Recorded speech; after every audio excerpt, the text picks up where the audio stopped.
अरे कोण आहे किसमेवाले मामा? या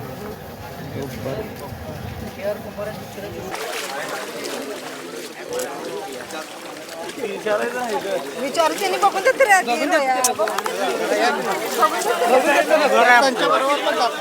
नाही घर आहे आमचे घर आहे त्यांनी बघून देत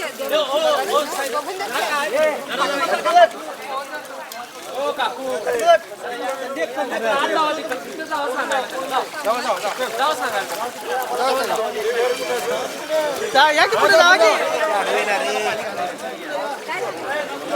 पलीकडे जावा हो लाल टोपी हो लाल टोपी हो लाल टोपी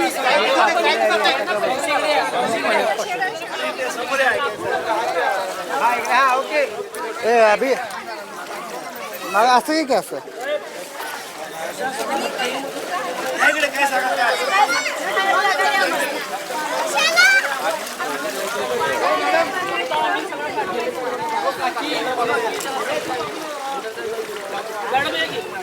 साहेब एक ट्रॉली इथं ठेवायची यांना मूर्त्या घेऊन जायचं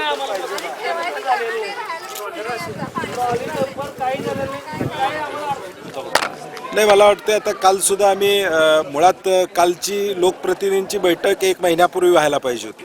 ती काल 1 महिन्यानंतर लेट झालेली आहे. मीच सांगितलं की बैठक घ्या, किमान निदान आमचं ऐकून घ्या, कारण की जे नुकसान झालेलं आहे मी कालसुद्धा VC मध्ये सांगितलं की किमान ताडपत्र्या द्या, किमान तिथं प्लॅस्टिकचा कागद देण्याची व्यवस्था करा. आता राधानगरी असेल, सोन्याची शिरोली असेल किंवा अंबपमधली काही घरं 100% पडलेले आहेत. आता त्यांना निदान काहीतरी निवाराची व्यवस्था त्या ठिकाणी करणं शासनानं अभिप्रेत असणार आहे.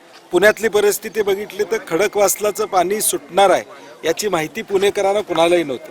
प्रशासन एकमेकावर बोट दाखवते की पाणी कुणी सोडलं हे तिथल्या स्थानिक मंत्र्यांना त्या ठिकाणी माहीत नाही. मग नेमकं चाललंय काय, याचं नियोजन होतंय का नाही, आणि नियोजन होत नाही हे साधारणपणे दिसतंय. जे काय पाण्याचं 2 क्षेत्रामध्ये केलेलं अतिक्रमण याकडे महापालिकेचं लक्ष नाही. महापालिका नदीकडचं अतिक्रमण हा महापालिका क्षेत्रापेक्षा बाहेरचं देखील आहे, आणि मला वाटतं नॅशनल हायवेनं आणि हायवे अथॉरिटीने देखील याला गांभीर्याने घेतलं पाहिजे. अगदी शिरोलीला आपण जाताना बघितलं, उजवीकडे डावीकडे अनेक हायवेवरती रस्त्यावर उजवीकडे डावीकडे भराव टाकून जी बांधकामं झालेली आहेत ती PWD असेल किंवा नॅशनल हायवे असेल, 19 आणि 21चा अनुभव असताना सुद्धा ही बांधकामं थांबवू शकले नाहीत, हे दुर्दैव आहे. शेतीचं मोठ्या प्रमाणात नुकसान झाले, अनेक घरांची पडझड झाले.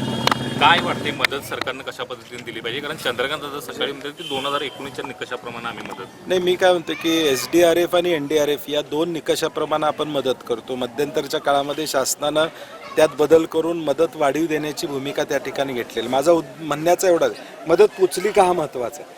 कागद नुसती फिरायला नको. आता इथं आल्यावर सुद्धा लोक तक्रार करतात की आम्हाला गणपती ठेवायला जागा त्या ठिकाणी नाही.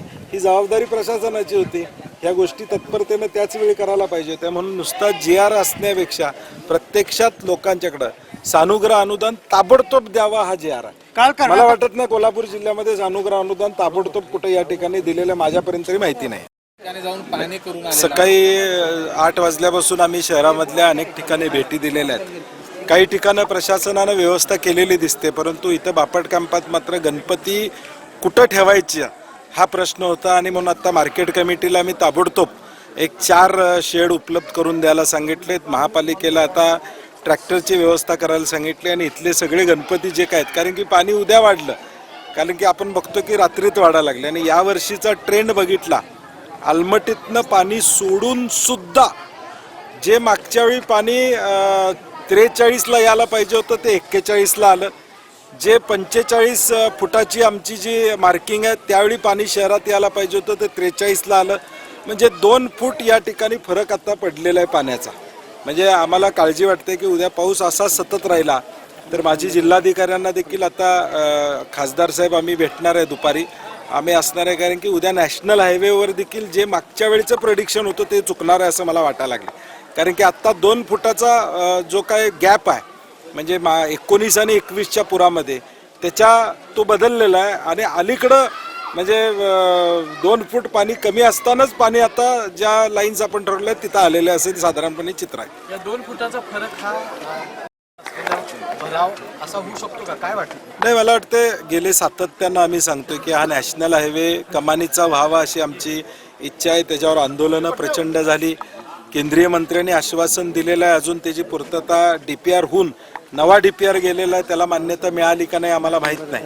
परंतु मला वाटतं की फ्लड मिटिगेशनमध्ये जो काय वर्ल्ड बँकेचा प्रोजेक्ट येतोय त्यामध्ये प्रामुख्यानं काही गोष्टी करणं अभिप्रेत असणार आहे. आणि मला वाटते तो जो काही DPR तयार केलेला आहे तो माझी महापालिकेला विनंती असणार आहे की तो पब्लिक करा, पब्लिक ओपिनियन घ्या. ह्या पाऊस संपल्यानंतर मी स्वतः आता आम्ही आमदार खासदार पत्र लिहिणार आहोत.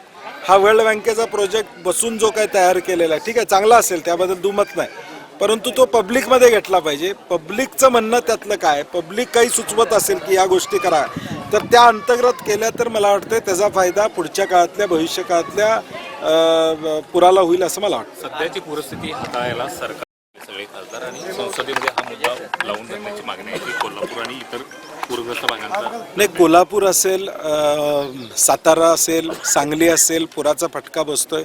विदर्भात अतिवृष्टी झाल्यामुळं भंडारा जिल्हा असेल, चंद्रपूर असेल, या जिल्ह्यांमध्ये अतिवृष्टीमुळं अनेक शेतपिकांचं नुकसान झालेलं आहे. आणि म्हणून एकूणच महाराष्ट्राकडं जी सापत्निक पद्धतीनं बघण्याची, जी वागणूक देण्याची केंद्राची जी आता बजेटमध्ये आपण दिसलं, आता निदान पुराच्या वेळी तरी ते सापत्निकपणा नसावा अशी खासदारांची अपेक्षा असणार. आपत्ती काळात सुद्धा राजकारण केलं जाते. नाही, आता बघूया, जर मदत नाही आली तर मग राजकारण नाही म्हणावं लागेल.